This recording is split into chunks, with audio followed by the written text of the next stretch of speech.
if you don't know anything about EMDR, there's 8 phases. And so the phase 1 is called history taking. Phase 2 is called preparation, or I always called it resourcing because I felt like that was a more accurate way to describe it. And phases 3 through 7 is the eye movement part. It's the like trauma processing part. And so, and then phase 8 is like basically just how you pick up from the previous session and process more. So, but phases 3 through 8, the developer, Francine Shapiro, I mean, she created this like structure, and it's a structure. I mean, it's a script that you follow, and you're encouraged to follow the script, and it's a great script. It works.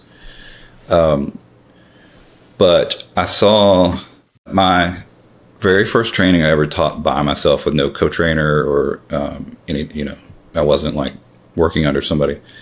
There's 6 days of training. At the end of day 6, in the final hour of the day, like we're doing like group discussion, wrapping up the training, somebody raised their hand and they said, "What's a resource?" Oh. And I realized I'd messed up real bad because they missed a whole phase 2 of EMDR.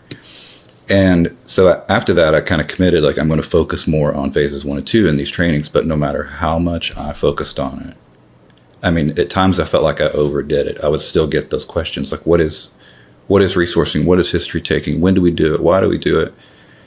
And I think I realized the problem was there's so much structure around phases 3 through 8, and there was no structure around phases 1 and 2. Does that make sense? It does, because I remember being confused about resourcing in my training too. Yeah, and the focus of the training really is on that phases 3 through 8. Right. Because you're learning that process, that intervention. So I was in California teaching a basic training, and I asked if I came back and taught an advanced training on how to put a structure around phases 1 and 2, would anybody be interested? And the whole room just like electrified, everybody's like, yes. Because I wasn't having any problems with phases 1 and 2 because I was doing what would become CA. Right. You follow me? Is that all? Definitely. Sense? Yeah. Yep.